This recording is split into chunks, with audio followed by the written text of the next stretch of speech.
नमस्कार दोस्तों, आप सभी का हार्दिक स्वागत है एक बार फिर से। आज हम बात करने वाले हैं टेस्ट नंबर 13 की। जी हाँ, टेस्ट नंबर 12 तक हम डिस्कस कर चुके हैं और टेस्ट नंबर 13 आपके सामने है। इसका पीडीएफ आपको मिल जाएगा टेलीग्राम चैनल से। उस पीडीएफ के माध्यम से आप एक काम कर सकते हैं, पहले इसको सोल्व करके देख सकते हैं, उसके बाद आप सेशन पर आ जाएं तो शायद आपको पता लग जाएगा कि हाँ मैंने कहाँ गलती करी है। ठीक है, अपना एक इवैल्यूएशन जिसको बोलते हैं ना, असेसमेंट हो जाएगा। आप अपने आप को मूल्यांकन कर पाओगे कि आप कहाँ स्टैंड करते हैं। और ये जो प्रोसेस मैं चला रहा हूँ, यहाँ से एक ट्विस्ट मैं शुरू करता हूँ, एक चीज़ मैं यहाँ जोड़ रहा हूँ कि भाई 13th नंबर टेस्ट से आपको जो भी टेस्ट आगे मिलने वाले हैं वो पिछले किसी भी यूट्यूब पर दिए गए द हिंदू के सेशन में से हो सकते हैं। जो भी सेशंस आपने देख लिए हैं वो कोई सा भी सेशन हो, पिछले किसी भी सेशन से ये टेस्ट तैयार करके दिए जा सकते हैं। अब ये बाध्यता नहीं है कि कल पिछले शाम को हमने जो टेस्ट देखा था आर्टिकल शाम 5 बजे, उसी पर बेस्ड ये होगा। इससे क्या होगा, इससे आपकी एक क्षमता जो है कि आप कहाँ तक तैयार करके लेकर आए हैं, कितनी चीज़ों को रिटेन कर सकते हैं, कितना लंबे समय तक आप उसको माइंड में रख सकते हैं, ये सब क्लियर हो जाएगा। तो चलो स्टार्ट करते हैं इस सेशन को। जरूर से दोस्तों के साथ शेयर कर दीजिएगा ताकि और बच्चों को पता लगे कि एक टेस्ट रेगुलर बेसिस पर ट्यूसडे से लेकर सैटरडे तक आपको सुबह 5 बजे टेस्ट मिलता है। तो देखो, आपको दे रखा है the Rajiv Gandhi Kisan Nyay Yojana launched by Chhattisgarh last week aims to supplement the income of the state's 18 lakh rice, maize and sugarcane farmers by rupees 10,000 to 13,000 per acre from direct cash transfers। क्या बोलना चाह रहा है देखिए, राजीव गांधी किसान न्याय योजना किसके द्वारा लॉन्च की गई थी? छत्तीसगढ़ के द्वारा। कब लॉन्च की गई थी? लास्ट वीक, पिछले सप्ताह के अंदर। एम्स टू, इसका लक्ष्य क्या है? इसका लक्ष्य है supplement the income of the states 18 lakh rice, मेज एंड सुगर केन फार्मर्स। इसका लक्ष्य है कि जो राज्य है, राज्य कौन सा? छत्तीसगढ़। तो यहाँ पे द लगने का कारण यही है कि उसका नाम पहले से मेंशन है। ये पता होना चाहिए आपको कि अगर कोई चीज़ पहले मेंशन कर दी गई है, अगर किसी चीज़ का जिक्र पहले हो चुका है तो वो डेफिनेट कहलाता है। डेफिनेट है तो उससे पहले हम द लगाते हैं। तो ये कारण है कि द लगा रखा है। समझ में आया क्या आपको?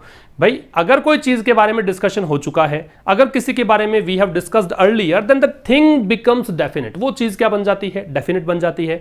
डेफिनेट बन जाती है तो उससे पहले हम क्या लगाते हैं? द लगाते हैं। तो यही कारण है कि स्टेट से पहले द है, क्योंकि हम छत्तीसगढ़ की बात कर रहे हैं। ठीक है ना, ये बातें हमने की है। शाम के 5 बजे का सेशन जो था कल वाला, उसमें से ये क्वेश्चन है, तो वहां पे हमने बात की है कि राजीव गांधी किसान न्याय योजना, ये तो योजना का नाम है, किसके द्वारा लॉन्च की गई? छत्तीसगढ़ के द्वारा।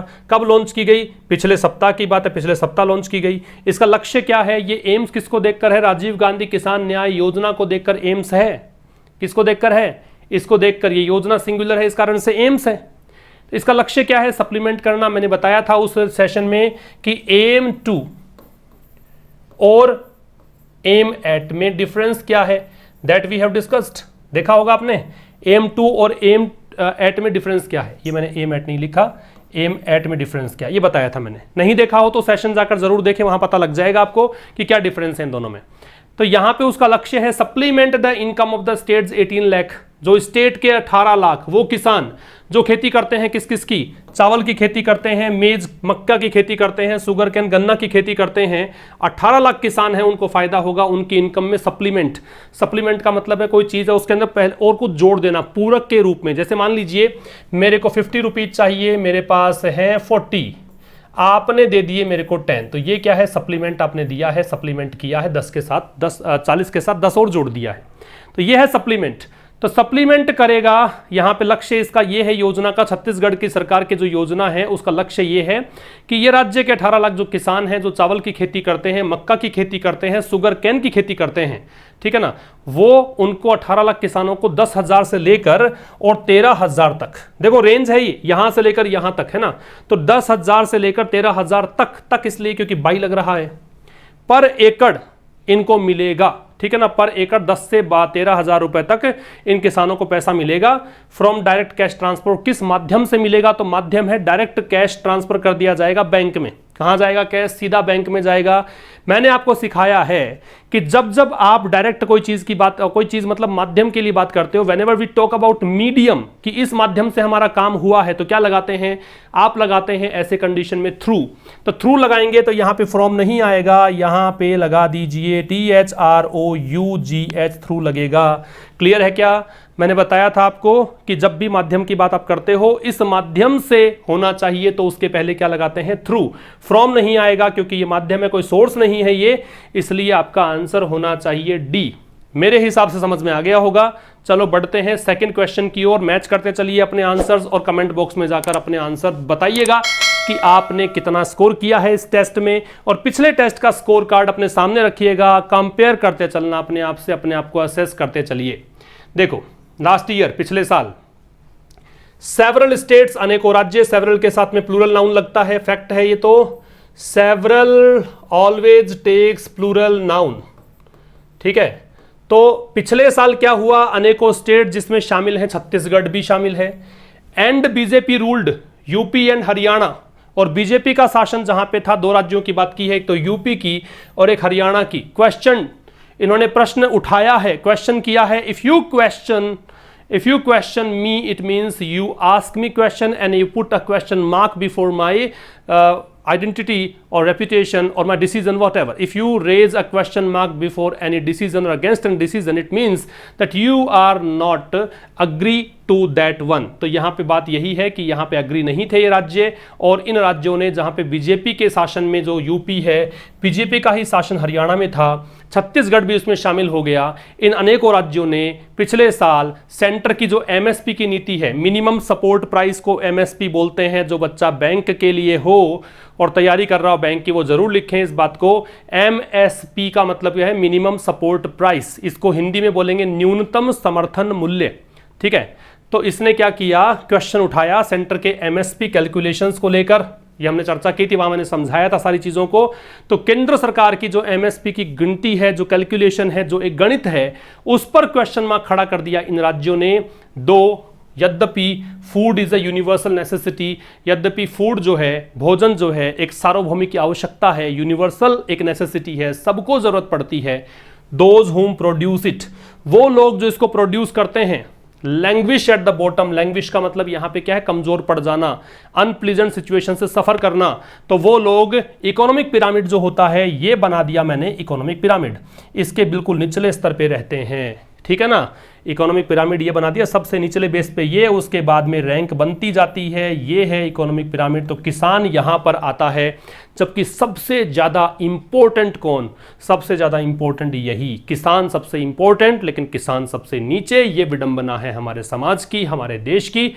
आंसर होगा सी, क्योंकि मैंने वहां पर आपको बहुत अच्छे से समझाया था कि ये कॉम्बिनेशन समझ लीजिए, बहुत इंपॉर्टेंट है, काफी बार आता है। दोज हु, ठीक है ना, ये दोज हु और आगे वर्ब, ये ध्यान रखिए कि अगर दोज है, हु है, तो हु से पहले दोज लगेगा, और ये तब लगेगा जब आपको वर्ब दे रखी होगी। तो वर्ब दे रखी है, यहां सब्जेक्ट की रिक्वायरमेंट है, हुम में से एम को हटा देंगे, हु बना देंगे, आंसर होगा सी। चलो सर, नेक्स्ट की बात करते हैं। These income support schemes target land owners and bypass tenants and labourers.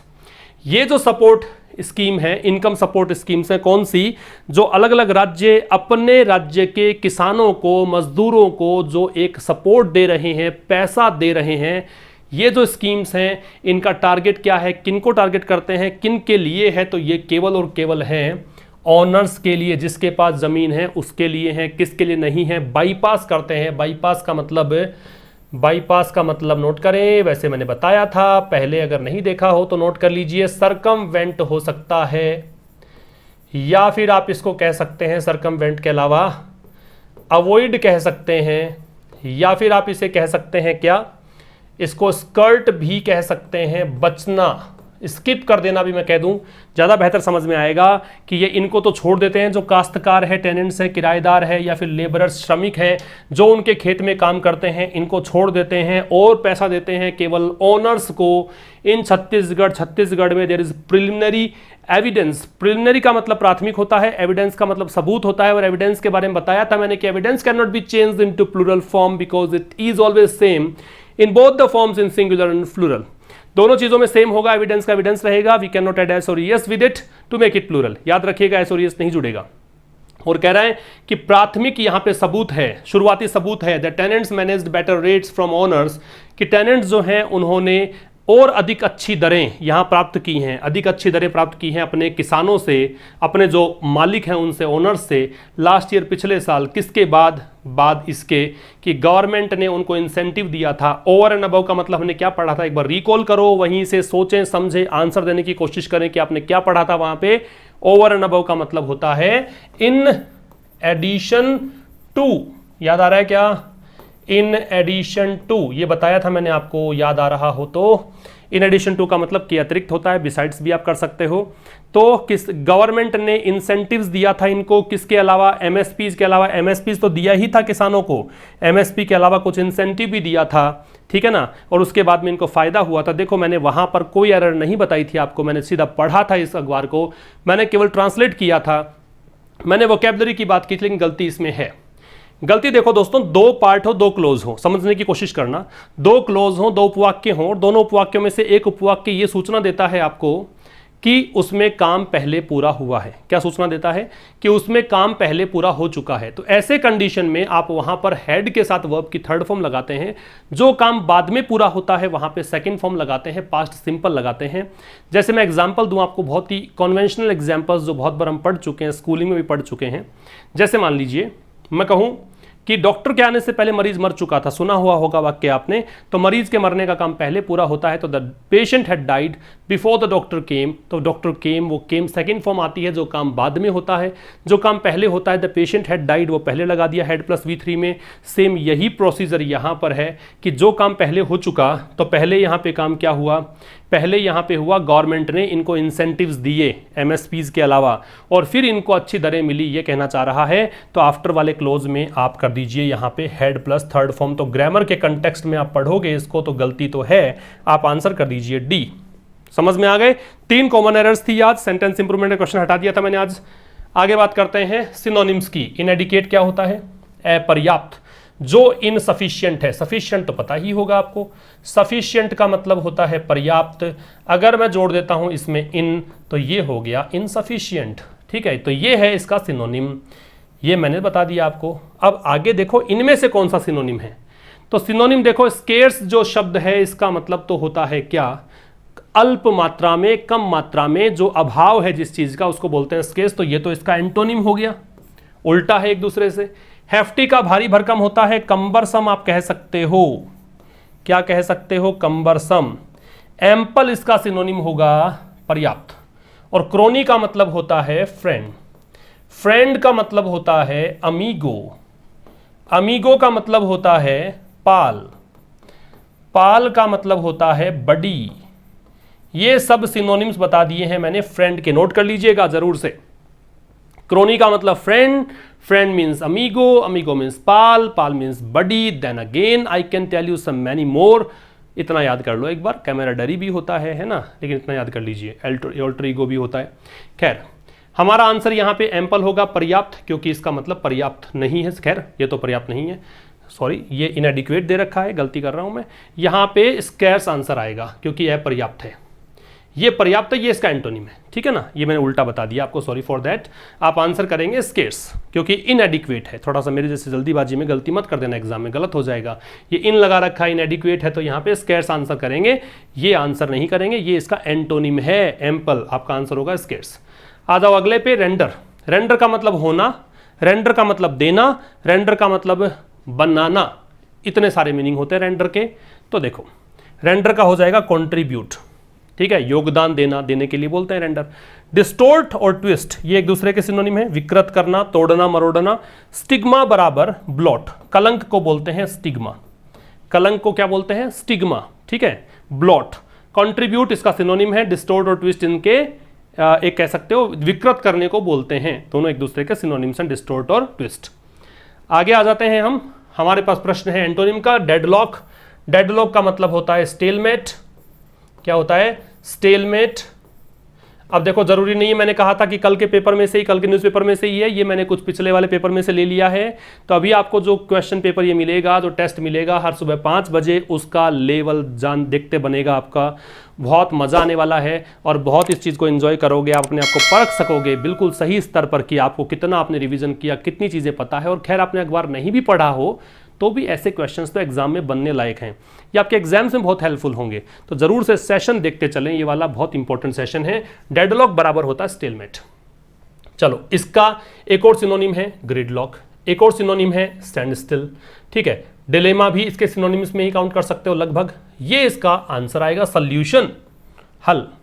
ये गतिरोध है, जहां पर चीजें रुक जाती हैं, जहां पर चीजें जाम हो जाती हैं, जहां से आगे बढ़ना संभव नहीं होता है, वो कहलाता है गतिरोध। तो ये stand still, deadlock, gridlock and dilemma भी साथ में शामिल करो। डिलेमा का मतलब होता है इन अ फिक्स। इसको इडियोमेटिक वे में क्या बोल सकते हैं डिलेमा को? इन अ फिक्स, मतलब एक प्रकार से कह सकते हो क्या, दुविधा में होना, एक ही बात है। तो यहां पे आंसर आएगा सॉल्यूशन। अंडरपिन का मतलब क्या है? अंडरपिन का मतलब होता है स्ट्रेंथन करना, मजबूती देना। यह सिनोनिम है भैया इसका, ठीक है। पेंसिव का विचारमग्न होता है, बराबर लिख लीजिए एक सिंपल सा वर्ड, थॉटफुल, ठीक है। जो थॉटफुल है, जो विचारमग्न है, उसको बोलते हैं पेंसिव। विड्रॉ का मतलब होता है वापस निकल लेना, विड्रॉ वापस निकल लेने को बोलते हैं। पुल आउट करना बोल सकते हो इसको, अगर आप फ्रेजल वर्ब के रूप में बोलो तो। अंडरपिन का एंटोनिम हो जाएगा हिंडर। एक तो आप किसी को सपोर्ट करो, एक तो आप किसी को सपोर्ट करो, है ना। सपोर्ट के सिनोनिम और ले लीजिए आप। बोल्स्टर भी कह सकते हो क्या, BOLSTER। अंडरपिन हमने कहा ही, स्ट्रेंथन हमने कहा ही। बट्रेस कह सकते हो क्या, BUTTRESS। अब होल्ड भी कह सकते हो, ठीक है। तो ये मजबूती देना है, सहारा प्रदान करना है, ये रुकावट डालना है। तो उल्टा हो गया, एंटोनिम हो गया। आगे बढ़ते हैं। रोंगली स्पेल्ड वर्ड बताना है। बायंट, BUO होता है, BUOYANT, बायंट होता है। बायंट का मतलब चीयरफुल, ऑप्टिमिस्टिक, रोजी, सैंग्विन, है ना, इनको बोलते हैं बायंट। आर्ग्यूमेंट की स्पेलिंग परफेक्ट है। तर्क वितर्क, प्रिलिमिनरी की स्पेलिंग सही है, ये तो मैंने दिया भी, पिछले देख के जाके कर सकते थे इसको तो आप। प्राथमिक, प्रिलिमिनरी एविडेंस था। सस्टेनेबल का मतलब चलने योग्य, जो pragmatic, you can say pragmatic, है ना, या प्रैक्टिकल, फिजिबल, कंटिन्यूअस, उसको सस्टेनेबल बोलते हैं। फिल इन द ब्लैंक्स में आ जाते हैं। But rather than agree on A line, लेकिन किसी एक लाइन पर अग्री होने की बजाय, एक चीज पर अग्री होने की बजाय, बोथ कैन, दोनों जो है कर सकते हैं। Simply seek to better understand the claims of the other, दोनों इसकी बजाय, है ना, रेदर देन, इसको करने की बजाय दोनों क्या कर सकते हैं। ऑप्शन में आ जाओ, काट दो, क्या काट देना चाहिए, क्योंकि इन स्पाइट ऑफ के बगैर नहीं आता, ये भी काट देना चाहिए। डेस्पाइट ऑफ के साथ नहीं आता है, दोनों बराबर होते हैं, लेकिन ये ऑफ यहां जाना चाहिए। इंस्टीड और नॉट, नोट लगा नहीं सकते क्योंकि बोथ दे रखा है। बोथ एक पॉजिटिव टोन का वर्ड होता है, बोथ के साथ नोट नहीं चलता है। तो आपका आंसर आ गया ये। आप पूछेंगे सर ऑफ क्यों नहीं लगाया, इंस्टेड में तो हमने ऑफ देखा है। तो बेटा ऑफ तब लगता है जब आपको दे रखा हो किसके बजाय, किसके अलावा। ऐसा नहीं है किसकी बजाय किसको रिप्लेस करते हुए, इसलिए यहाँ पे ऑफ की जरूरत नहीं है। तो ये कह रहा है दोनों ही इसके बजाय, मतलब एक लाइन पर अग्री होने के बजाय दोनों क्या कर सकते हैं, इसके बजाय, अग्री होने के बजाय ये कर सकते हैं। तो इंस्टेड ही परफेक्ट बैठता है, बाकी तो ऑप्शन से ही हम काट देंगे। और एक और प्रश्न है आपके सामने। Prime minister Modi and president Xi both agreed dash should not be allowed to escalate into dispute, दोनों सहमत हो गए। दैट लगा दूं क्या, agreed should, agreed that should, तो दैट से क्या अर्थ निकलेगा, that should not be allowed to escalate into disputes, कि इसको अलाउ नहीं किया जाना चाहिए कि डिस्प्यूट में चेंज हो जाए। दैट क्या है पता नहीं है, टू नहीं लगेगा। अग्रीड टू कर दोगे तो फिर शुड कैसे लगेगा, ठीक है। Different, that both agreed, different should नहीं होगा क्योंकि इससे पहले तो नाउन चाहिए, ये आ जाएगा डिफरेंसेस। डिफरेंसेस का मतलब मतभेद होता है। तो प्राइम मिनिस्टर मोदी और प्रेसिडेंट जी दोनों ही सहमत हो गए कि डिफरेंसेस जो हैं उनको अलाउ नहीं करना चाहिए, कि मतभेद हैं उनसे डिस्प्यूट्स हो। रिजल्ट कैसा आ रहा है, प्लूरल फॉर्म में। तो इसका मतलब यहां पे भी क्या लगेगा, प्लूरल ही लगेगा। तो डिफरेंसेस यहां पे परफेक्ट चॉइस आपकी है, आपका आंसर हो जाएगा ए। तो ये था टेस्ट नंबर 13। मुलाकात होगी शाम को 5 बजे द हिंदू एडिटोरियल के साथ। तब तक के लिए नमस्कार, थैंक यू वेरी मच।